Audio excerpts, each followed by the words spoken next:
The new Obi-Wan Kenobi show has been out for a while now, and I, like many others, have rediscovered my childhood dream to own a lightsaber. However, professionally made lightsabers are detailed and durable, but they're also really expensive, and the Walmart variety just don't look or feel like a truly powerful Jedi weapon should. And that's why I'm gonna make my own. There are many ways to create a lightsaber, but we're gonna be using one of the easiest materials, PVC pipe. We actually hosted a summer camp last year at Exploration Place in Wichita, and we walked a couple dozen students through the process of making their own sabers. It's a process that anyone can follow. There are a lot of different shapes of PVC pipe to prototype different designs, and I decided on a design that uses 3 or 4 separate pieces of pipe, but you don't have to follow my exact design process. You can make a lightsaber with just 1 or 2 segments of pipe and save a lot of money in the process. Regardless of your design, however, there's a few specific parts you will need. A hilt for the blade to attach to, a battery container, some sort of grip or handle, and a blade, of course. The first thing we're going to work with is a piece of PVC pipe for the hilt where the blade will connect.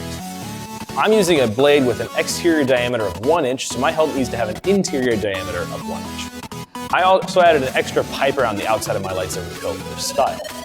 Next, you'll want some sort of container for the battery, where you're going to be using a 9-volt. I got a battery housing that's way too big for the battery, so I had to make a small case out of foam and cardboard to hold the battery in place when I'm swinging. Once you dry fit your saber to make sure it'll all fit together, you're ready to move on to the assembly. At this point, make sure any parts that are moving and shouldn't be are glued or taped down and that everything fits tightly. I'm using super glue, hot glue, and spray adhesive to secure my PVC, but you can also use PVC cement if you have it. I'm adding a few pieces of tape inside my decorative hilt for stability, and I super glued these fins together to make sure they don't come apart while I'm using my saber.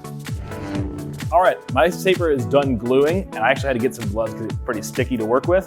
But next, we're going to have to drill holes for our power switch and a stopper so that our saber doesn't go too far down the hilt. You'll want to drill the hole for your power switch or button in a comfortable spot. I could have drilled these holes before I assembled the saber, but I wanted to make sure it's already aligned and fastened. After you've assembled the handle, hilt, battery casing, and drilled your holes, your saber is ready for a paint job. Quick shout out to the Coatings and Paint program at WSU Tech for letting us use a paint booth. Always wear a safety mask so you don't breathe in the paint. Make sure you're outside or somewhere there's decent airflow. And make sure you paint each segment evenly, taping off any segments you want to paint a different color or add details to. You can use whatever color scheme you want.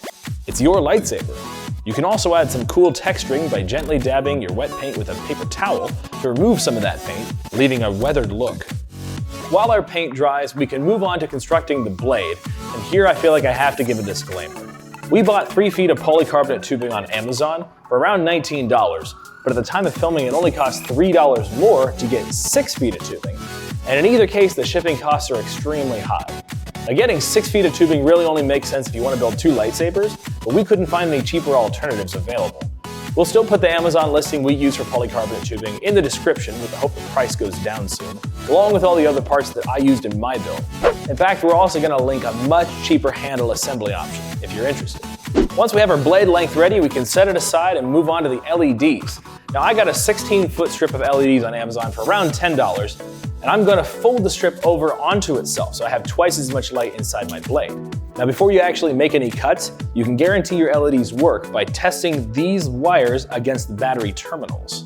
Since my blade is going to be 3 feet long, I'm going to use about 6 feet of lights. Once you have your length of double-sided LEDs, you can wrap them in a white plastic bag to diffuse the light for a more realistic effect, using a bit of Scotch tape to secure the plastic. We're going to slide the LEDs wrapped in plastic through a matching length of PEX pipe. But PEX pipe usually comes with some writing on the side, so you can either use lacquer thinner or sandpaper to remove the lettering. With the LEDs inside the plastic and the PEX pipe, you can slide the whole assembly into the polycarbonate tubing, completing the blade. 4 to 6 days later. All right, guys, I gotta be honest with you. It's been a couple days since I last was in the shop. We didn't have a soldering iron or any solder, so we had to get some from the tool crib before we could continue. That being said, it's now time to solder your LEDs to your power switch and to your battery. I'm also going to be adding a tape handle wrap for texturing and grip.